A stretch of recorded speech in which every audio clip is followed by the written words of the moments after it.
또 우리에게 주시는 하나님의 말씀은 요한복음 21장 15절로 18절 말씀입니다. 이 귀한 날에 뜻이 계셔서 또 우리에게 계시해 주시는 이 하나님의 말씀을 우리가 함께 찾으셔서 같은 목소리로 한 목소리로 함께 교독으로 선포하도록 하겠습니다. 제가 먼저 15절 말씀 먼저 봉독해 올립니다. 그들이 조반 먹은 후에 예수께서 시몬 베드로에게 이르시되 요한의 아들 시몬아 내가 이 사람들보다 나를 더 사랑하느냐 하시니 이르되 주님 그러하나이다. 내가 주를 사랑하는 줄 주님께서 아시나이다. 이르시되 내 어린 양을 먹이라 하시고 또 두 번째 이르시되 요한의 아들 시몬아 내가 나를 사랑하느냐 하시니 이르되 주님 그러하나이다. 내가 주님을 사랑하는 줄 주님께서 아시나이다. 이르시되 내 양을 치라 하시고 세 번째 이르시되 요한의 아들 시몬아 내가 나를 사랑하느냐 하시니 주께서 세 번째 내가 나를 사랑하느냐 하심으로 베드로가 근심하여 이르되 주님 모든 것을 아시오매 내가 주님을 사랑하는 줄을 주님께서 아시나이다. 예수께서 이르시되 내 양을 먹이라. 다같이 내가 진실로 진실로 내게 이르노니 내가 젊어서는 스스로 띠뛰고 원하는 곳으로 다녔거니와 늙어서는 내 발을 벌리리니 남이 내게 띠띠우고 원하지 아니하는 곳으로 데려가리라. 아멘. 오늘은 4월을 시작하는 첫 주일이요 거룩한 안식일입니다.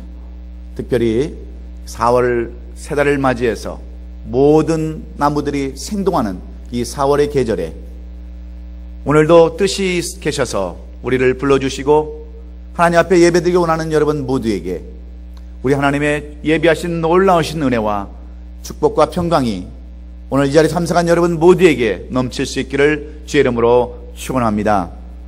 저는 오늘 우리에게 주신 요한복음 21장 15절로 15절의 말씀을 가지고 오늘 베드로의 인생 역전이라고 하는 그런 제목으로 말씀을 나눌 때에 우리의 실패한 인생도 우리의 넘어진 인생도 다시 한번 회복되어서 우리도 인생 역전을 이룰 수 있는 우리 모든 성들이 될 수 있기를 먼저 주의 이름으로 축원합니다.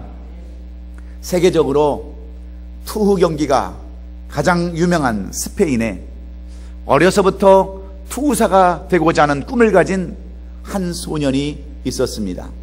이 소년의 이름은 후앙 베르몬트라고 하는 소년이었습니다. 이 소년은 집안이 너무 가난해서 제대로 먹지도 못했고 제대로 배우지도 못했습니다. 그래서 몸이 늘 허약한 그러한 소년이었습니다.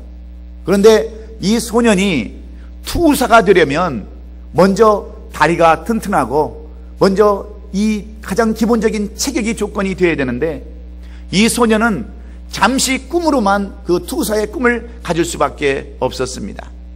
투구사를 양성하는 학교에 갔지만 그는 신체 검사에서 떨어져서 절망 가운데 세월을 보냈습니다. 그가 그토록 원하고 바랬던 그 꿈이 사라졌을 때 얼마나 그가 실망했겠습니까? 그런데 그가 어느 날 그 투구사 경기를 보다가 그 성난 쇳불에 받쳐 죽는 투구사를 보면서 그는 깜짝 놀랐습니다. 마치 자기가 당하는 고통처럼 그것을 그렇게 느꼈습니다. 내가 이루지 못하는 꿈, 저 꿈이 바로 저 쇳불에 받쳐서 저렇게 허무하게 무너지는 것을 보면서 그는 고민하기 시작했습니다. 내가 만약에 이 허약한 다리로 신체적인 조건이 되지 않는 이러한 다리로 투구사에 나갔다 온다면 나도 결코 저런 인생이 되지 않았을까? 그는 깊이 생각하며 가졌던 꿈을 다시 한번 되돌아보기를 시작했습니다. 비록 내 다리는 연약해서 타고난 신체적인 조건이 되지 않아서 투구사의 꿈이 될 수 없지만 뭔가 거기에는 길이 있을 것이다 생각하고 그는 열심히 무언가를 찾기 시작했습니다. 그래서 그가 발명한 것이 바로 물레타라고 하는 그러한 기법입니다. 이 물레타라고 하는 기법은 빨간 천을 가지고 소를 유인하는 그러한 기법입니다.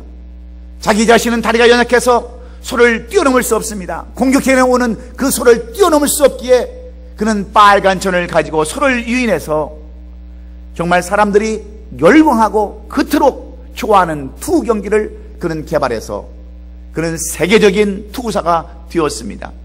스페인에서는 전설적인 그러한 투구사가 되어서 많은 인기를 얻고 승리한 사람이 되었습니다. 사랑하는 성도 여러분, 우리 인생에는 언제나 좋은 일, 기쁜 일, 즐거운 일만 있는 것이 아닙니다. 때로는 안 좋은 일, 슬픈 일, 기쁜 나쁜 일도 얼마든지 우리 가운데는 많이 있습니다. 뿐만 아니라 우리 인생길에는 언제나 성공만 있는 것도 아닙니다. 때로는 실패와 좌절과 절망의 때도 우리에게는 많이 있습니다. 그런데 중요한 것은 이러한 실패와 좌절을 그냥 묻어두고 사는 사람이 아니라 이런 것을 극복하고 회복해서 성공하는 그러한 삶은 그 무엇보다도 중요합니다. 물론 사람이 실패할 수도 있고 성공할 수도 있지만 실패를 뛰어넘어서 승리의 삶으로 인생을 역전시킨다고 하는 것은 너무나도 아름다운 일이기 때문입니다. 오늘 본문도 마찬가지 이야기입니다. 실패의 삶에서 성공한 삶을 살았던 한 사람 베드로의 인생 역전의 드라마를 통하여서 이 시대를 살아가는 우리들에게도 이러한 인생의 역전, 회복을 주시고자 주시는 말씀이 오늘 이 본문 요한복음 21장 15절로 18절의 말씀입니다. 오늘 우리가 이 본문의 배경을 살펴보면 부활하신 예수님께서 가장 먼저 막달라와 다른 마리아에게 나타나셨습니다. 그리고 이 예수님은 천사를 통해서 그들에게 지시하셨습니다. 너는 제자들에게 가서 빨리 갈리로 가라고 말씀하시므로 이 두 여인은 제자들에게 주님의 부활을 알렸습니다. 그리고 제자들은 다 흩어져서 이제 갈리로 모이기 시작했습니다. 그때 베드로에게 베드로를 찾아와서 주시는 말씀이 오늘 이 본문의 말씀입니다. 우리가 잘 아는 베드로도 배우지 못한 사람입니다. 그는 좋은 직업을 가진 사람도 아닙니다. 그저 시골 어촌 마을에서 고기나 잡아서 먹고 사는 갈릴리 어부였습니다. 다른 사람들과 똑같이 부모와 자식들을 부양하기 위해서 거친 파도와 싸우며 외롭게 고기잡이를 해야 했던 그러한 사람이었습니다. 그런데 이런 베드로에게 예수님은 찾아오셔서 나를 쫓으라, 내가 너를 사람 낚는 어부가 되게 하리라 하시면서 3년 반 동안이나 이 베드로와 함께 하셨습니다. 그래서 이런 베드로 하여금 수제자가 되게 하셨고, 이런 베드로 하여금 가장 위대한 신앙의 고백도 하게 하셨습니다.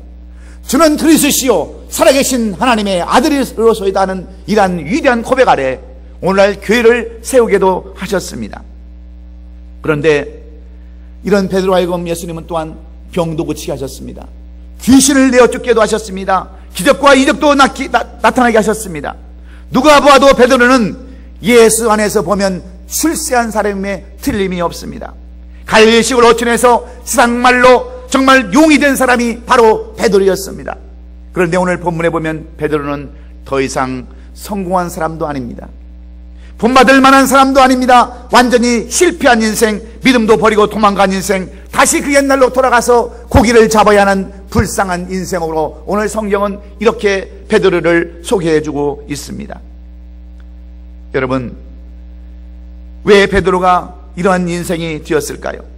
왜 이렇게 실패한 인생이 되었을까요? 어째서 추락한 인생이 되고 말았을까요? 그것은 무엇보다도 인간이라고 하는 연약함 때문이었습니다. 육신의 한계를 극복하지 못했기 때문입니다. 사람으로서 해결할 수 없는 한계에 부딪혀서 환경의 지배를 받을 수밖에 없었기 때문입니다. 그렇다면 우리는 어떻습니까? 우리도 마찬가지 아닙니까? 우리가 예수 그리스도를 믿고 주를 나의 아버지라고 고백하지만 우리는 넘어질 때가 얼마나 많이 있습니까? 환경 때문에 넘어지고 돈 때문에 쓰러지고 사람 때문에 넘어질 때가 우리의 삶 가운데도 얼마나 많이 있습니까? 그것은 다 우리의 연약한 육신 때문입니다. 환경 때문입니다. 그런데 오늘 이 본문은 우리에게 위로와 소망이 되는 말씀입니다. 왜냐하면 이런 가운데 베드로를 다시 찾아오셔서 만나주시고 오늘 베드로가 지금 다시 한번 회심의 삶, 다시 한번 인생 역전의 삶을 살게 하셨기에 오늘 우리에게 주시는 이 말씀은 우리에게 소망이요 위로가 되는 말씀인 줄로 믿습니다. 누가 보아도 실패한 그런 인생임에 틀림이 없었던 베드로가 내 양을 먹이라 하시는 그 주님의 부르시는 자리에 서게 되었던 그런 이유가 무엇일까요? 실패해서 고향에 내려가서 다시 고기를 잡아야 하는 베드로에게 오늘 주시는 이 말씀의 가장 귀한 교훈은 무엇일까요? 오늘 베드로가 실패한 자리에서, 넘어진 자리에서, 쓰러진 자리에서 다시 일어나서 그가 위대한 인생으로, 위대한 하나님의 사도로 쓰임받을 수 있었던 가장 귀한 비결이 무엇인가를 오늘 성경은 우리에게 교훈해 주기를 원하고 있습니다. 사랑하는 성도 여러분, 그렇다면 오늘 이 말씀을 통하여 베드로에게 주시는 교훈, 우리에게 주시고자 하시는 교훈의 말씀은 무엇입니까?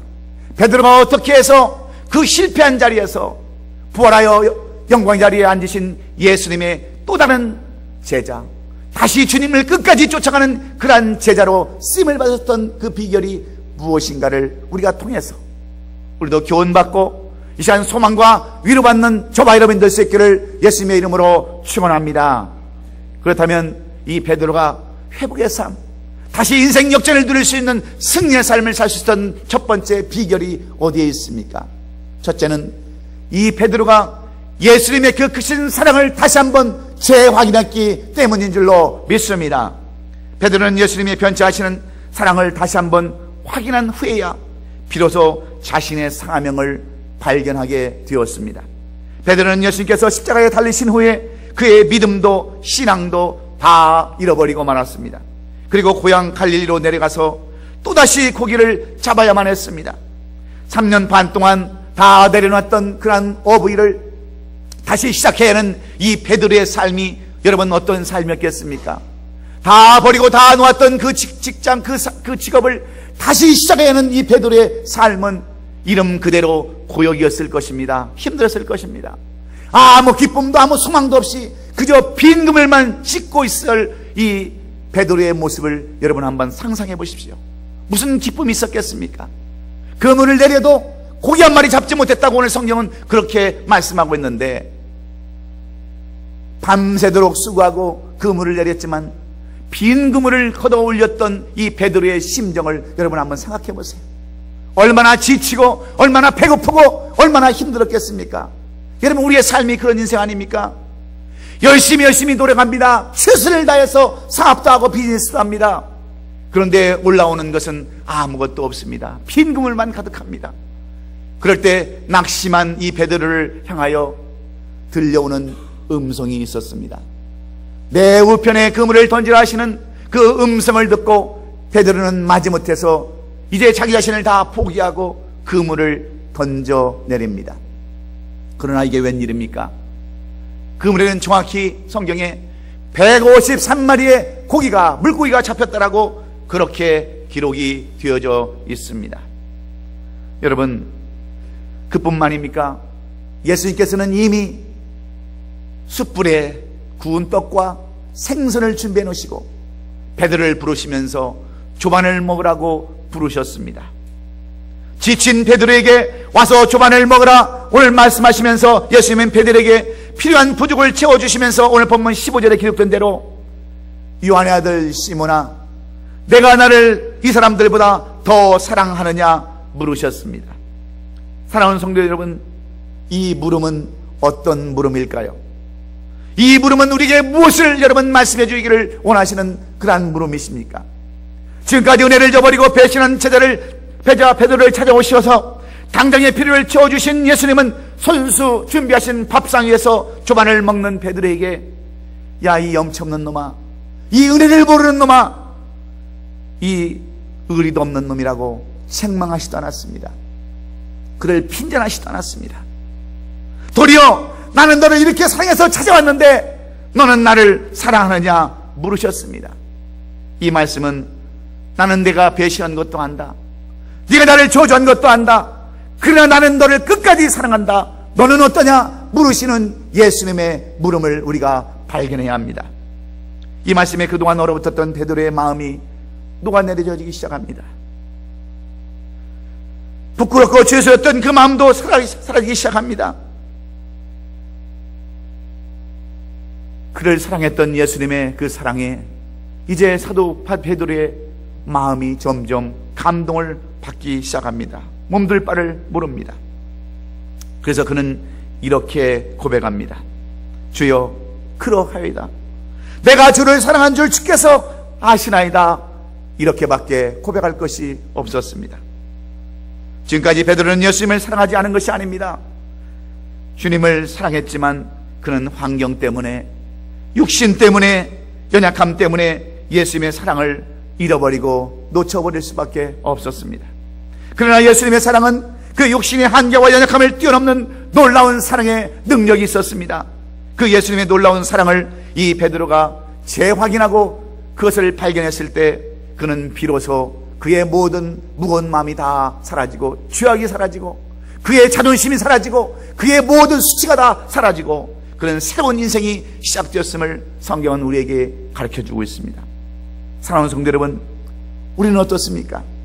부활하신 예수님의 사랑을 다 잃어버리고 얼마나 베드로처럼 우리는 살아왔습니까?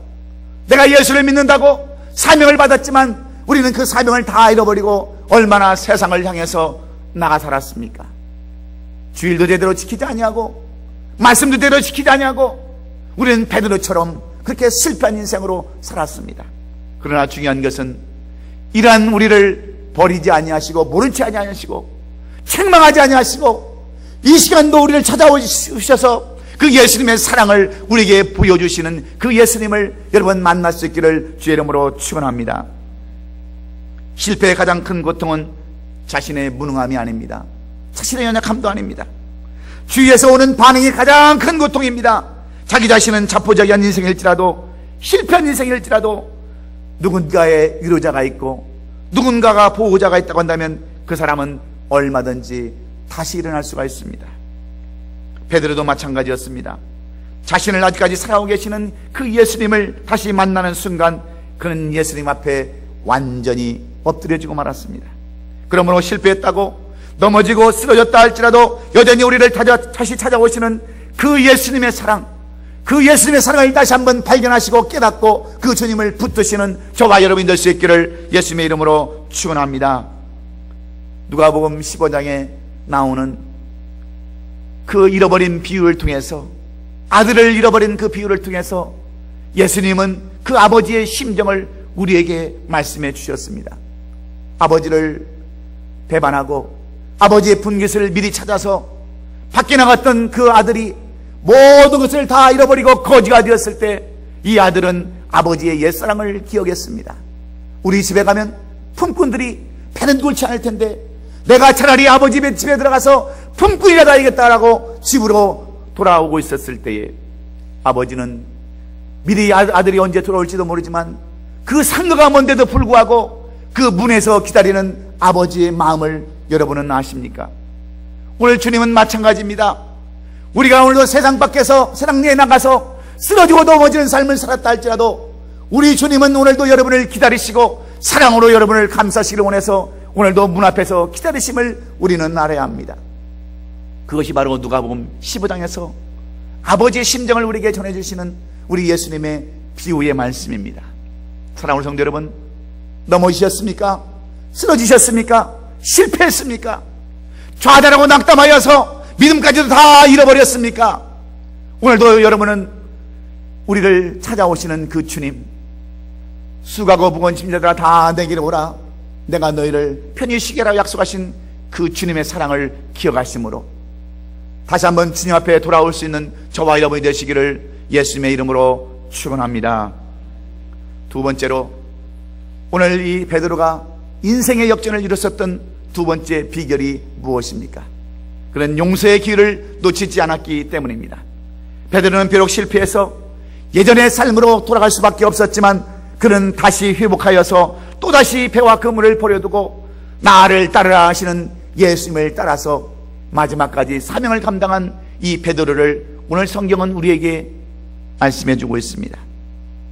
그를 용서해 주시려고 찾아오시는 예수님을 놓치지 아니하고 끝까지 붙들어서 사도의 역할을 감당했던 이 베드로를 통해서 오늘 주님은 우리에게 용서하시는 주님을 붙드는 자가, 회개하고 도 앞에 돌아오는 자가 다시 인생의 역전을 누릴 수 있다라고 우리에게 교훈해 주고 있습니다. 예수님은 처음 베드로를 만났을 때 베드로에게 주신 사명이 있었습니다. 그것은 바로 사람 낚는 어부, 바로 복음 전하는 그러한 사명을 주셨습니다. 그러나 이 베드로는 이 사명을 제대로 감당하지 못했습니다. 그리고 실패했습니다. 예수님께서 십자가에 달리셨을 때에 여러분, 이 베드로는 당연히 십자가의 부활을 증거해야만 했습니다. 이스라엘의 구약 선지자들이 전했던 것처럼, 스가랴 선지자가 전했던 것처럼, 이사야 선지자가 전했던 것처럼 담대하게 나가서 예수 그리스도의 부활을 전해야만 했던 것이 바로 베드로의 사명이었습니다. 그런데 베드로는 이 사명을 지키지 못하고 쓰러지고 도망가 버리고 말았습니다. 그러나 예수님은 이러한 베드로를 찾아오셔서 이 사명이 실패했다 할지라도 더 다른 사명을 허락해 주시는데, 그것은 바로 목회의 사명이었습니다. 전도의 사명을 감당하지 못했던 이 베드로에게 주님은 다시 한번 목회의 사명을 허락해 주시면서 내 양을 먹이라, 내 양을 치라, 내 양을 먹이라 말씀하시면서 내 사명이 아직 끝나지 않았다. 비록 내가 첫 번째 사명은 감당하지 못했다 할지라도 너에게는 또 다른 사명이 있다 하시면서 얼굴을 돌리지 아니하시고 책망하지 아니하시고 기회를 주신 예수님을 우리에게 소개해 주고 있습니다. 사랑하는 성도 여러분, 예수님은 우리가 실패했어도 실수했어도 벌 주시고 심판하시는 분이 아니라는 것을 우리는 분명히 깨달아야 합니다. 2번, 3번이 아니라 70번씩 7번이라도 용서하시는 분이심을 우리는 알아야 합니다. 이 용서의 주님을 우리가 알지 못하니까 스스로 자책하고 넘어지고 열등감 속에 빠져 살 수밖에 없습니다. 여러분, 주님의 제자 가룟 유다를 한번 보십시오. 예수님은 제자들과 마지막 만찬을 드시면서 얼마나 이 제자에게 기회를 주셨습니까? 돌아설 수 있는 힌트를 얼마나 주셨습니까? 오늘 이 중에 나를 팔자가 있다고 하시면서 말씀을 하셨지만 이 가룟 유다는 끝까지 주님을 붙들지 못하고 밖에 나가서 대제사장들과 하석들을 데려다가 예수님을 넘겨주었습니다. 그리고 그는 다시 돌아올 수 없는 강을 건너고 말았습니다. 그러나 베드로는 이 기회를 놓치지 않았습니다. 주님, 내가 이전에는 실수하고 실패했지만 이제는 더 이상 그런 삶을 내가 살지 않겠습니다 하고 회개함으로 사도행전은 이 베드로가 어떻게 쓰임을 받았는가에 대해서 정확히 기록해 놓고 있습니다. 그 하나님의 말씀을 증거할 때마다 3,000명씩 5,000명씩 회개하고 죽게 돌아왔다라고 이 사도 베드로의 목회 사역에 대해서 말씀해 주고 있습니다. 사랑하는 성도 여러분, 그렇습니다. 비록 우리가 굳건한 믿음을 가지고 온전한 신앙생활을 하지 못했다 할지라도 주님은 우리를 용서해 주시고 새롭게 거듭나기를 위해서 기다리고 참고 계신다고 하는 것을 여러분 기억하시고, 오늘도 용서하기 위해서 찾아오신 이 주님, 오늘도 우리에게 회복의 기회를 주시기 위해서 찾아오시는 이 주님을 우리가 영접하고 회개함으로 이 성찬 예식을 통해서 주님을 만날 수 있는 아름답고 복된 시간이 될 수 있기를 예수님의 이름으로 축원합니다.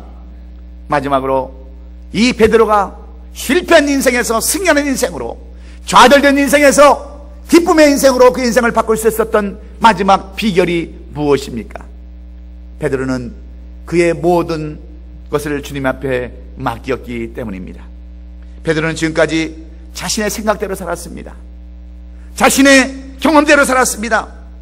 예수님께서 십자가에 달리셨다가 3일 만에 부활하셨다고 하셨던 말씀도 믿지 못했습니다.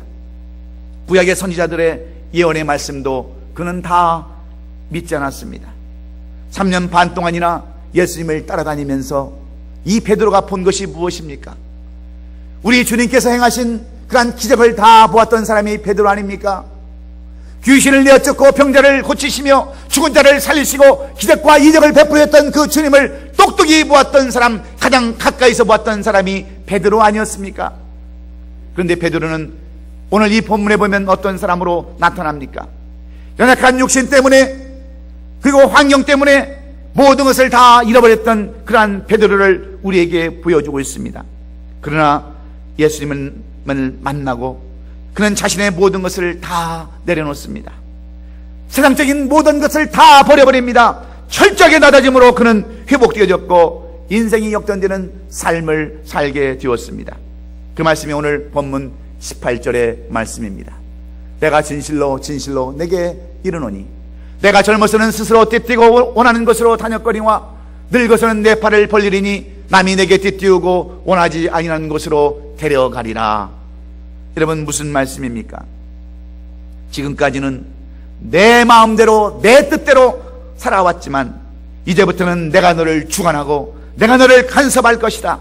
내가 너를 놓치지 않냐고 내가 원하는 대로 내가 쓰겠다 하시는 주님의 말씀대로 베드로는 자신의 모든 것을 다 주 앞에 맡길 수밖에 없었습니다. 다 내놓을 수밖에 없었습니다. 우리가 모든 일, 어떤 일을 계획한다 할지라도 그 일을 이루시는 이는 여호와라고 말씀하셨습니다. 그처럼 그분이 주관하시면 어쩔 수 없는 인생이라는 것을 알았기에 베드로는 또다시 나를 따르라 하시는 그 주님의 부름에 따라나가는 제자가 될 수가 있었습니다. 사랑하는 성도 여러분, 우리들처럼 연약한 피조물이 어디에 있습니까? 여러분, 우리의 힘으로 할 수 있는 것들이 무엇이 있습니까? 여러분이 여러분의 머리카락을 한 자라도 자랄 수 있게 하겠습니까? 여러분이 들풀이라도 여러분 한 폭이라도 여러분이 자라게 할 수 있습니까? 여러분 손톱이라도 여러분 자라고 여러분 못 자라게 할 수 있는 여러분 권능이 있습니까? 능력이 있습니까? 우리는 아무것도 할 수 없는 연약한 피조물이라는 것을 우리가 알 때 비로소 예수님은 우리의 삶 가운데 역사하심을 여러분은 알아야 합니다. 가정도 사업도 직장도 마찬가지입니다. 신앙도 마찬가지입니다. 내가 내 힘으로 할 수 없다라고 모든 것을 하나님 앞에 맡기고 주님을 의지할 때 비로소 거기서부터 하나님의 역사는 이루어진다고 하는 것을 우리는 알아야 합니다. 우리의 생사화복을 주관하시는 하나님께서 모든 것을 다 해주셔야 모든 것이 회복될 수 있습니다. 그러므로 문제가 있고 어려움이 있으시면 오늘 다 주님 앞에 여러분의 문제를 내어놓고 주 앞에 간구하고 기도하시는 우리 성도들이 될 수 있기를 주의 이름으로 축원합니다. 실패한 인생이 역전하여 성공한 인생이 되는 것은 그저 원점으로 돌아가는 것이 아닙니다. 잃어버린 기쁨과 즐거움을 찾는 진정한 회복은 예수님의 사랑, 끝까지 우리를 찾아오셔서 우리를 붙드시는 그 예수님의 사랑을 재확인하고 붙들 수 있기를 주의 이름으로 축원합니다. 예수님의 용서를 받아들일 수 있기를 주의 이름으로 축원합니다. 모든 것을 하나님 앞에 예수님께 맡기는 삶을 살아가시는 저와 여러분이 될 수 있기를 주의 이름으로 축원합니다. 그래서 오늘 우리는 이 부활하신 후에 우리를 찾아오셔서 성찬으로 만나주시기를 원하시는 그 주님 앞에 이 성찬 예식으로 주님 앞에 예배를 드리기를 원하는 것입니다. 이 성찬 예식을 통하여 베드로를 만나주신 그 주님을 우리도 경험하는 여러분이 되시기를 주의 이름으로 축원합니다. 성찬 예식은 이름 그대로 성스러운 만찬입니다. 성스러운 잔치입니다. 우리가 예수님의 살을 상징하는 떡과 예수님의 피를 상징하는 포도주를 먹고 마시면서 예수님의 부활을 우리가 기념하고 다시 예수님을 만나는 그 사랑을 체험하고 주님의 용서를 받아들이고 모든 것을 주 앞에 맡겨드림으로 우리도 베드로처럼 우리의 인생이 회복되어지는 인생, 인생이 역전되는 그러한 인생이 다 될 수 있기를 예수님의 이름으로 축원합니다.